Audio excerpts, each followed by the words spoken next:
আসসালামু আলাইকুম। কি অবস্থা সবাই? আশা করি ভালো আছে। আমিও আলহামদুলিল্লাহ ভালো আছি। আজকে আবারও একটা পার্সেল নিয়ে চলে যাচ্ছি আপনার কাস্টমারের কাছে।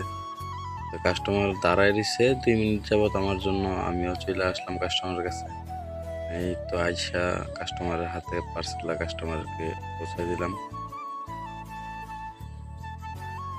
কাস্টমার বলতেছে, "ভাই পার্সেলটা একটু চেক করে নেই।" আমি বললাম, "আচ্ছা ঠিক আছে, চেক করেন, সমস্যা নেই।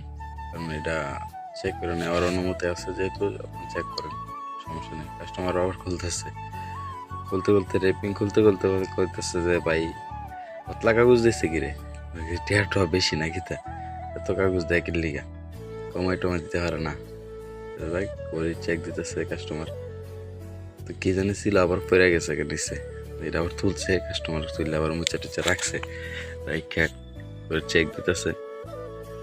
তো খোলার পরে দেখলাম এটা একটা ঘড়ি আরকি। ঘড়িটা দেখতে আসলে অনেকটা সুন্দর ছিল। প্রাইজের সাথে ঘড়িটা অনেকটাই সুন্দর।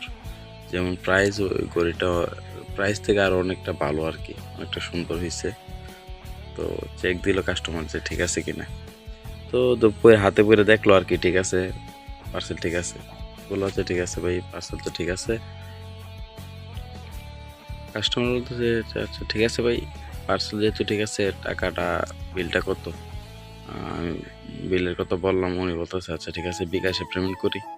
আমি বললাম, "আচ্ছা ঠিক আছে, বিকাশে পেমেন্ট করেন, কিন্তু সাথে ৳20 খরচ দিয়ে দিতে হবে ভাই। কারণ কি বিকাশ থেকে তো আবার টাকাটা তোলা লাগে আমাদের।" কাস্টমার বলতেছে, "না ভাই, সমস্যা নাই, ঠিক আছে, খরচ দিয়ে দিমু।" তো খরচ তো কাস্টমার দিয়ে দিল, পেমেন্টও করে দিল। তো এর মধ্যে আপনার যে কাগজগুলো আছে বা যে সামানগুলো আছে ওইটি কাস্টমারকে বুঝাই দিয়ে সেটা আমরাও রওনা দিলাম। দেখি নেক্সট কোন পার্সেল দেওয়া যায়। ওই দিকের কাস্টমার আসলে অনেকটা অ্যাক্টিভ। কালতা চক বস্তা যে লোকেশন, আমার ওই দিকের কাস্টমারগুলো প্রায় অনেকটাই অ্যাক্টিভ, অনেকটাই ভালো। তো আজকের ভিডিওটা এই পর্যন্তই। সবাই ভালো থাকবেন, সুস্থ থাকবেন। আসসালামু আলাইকুম।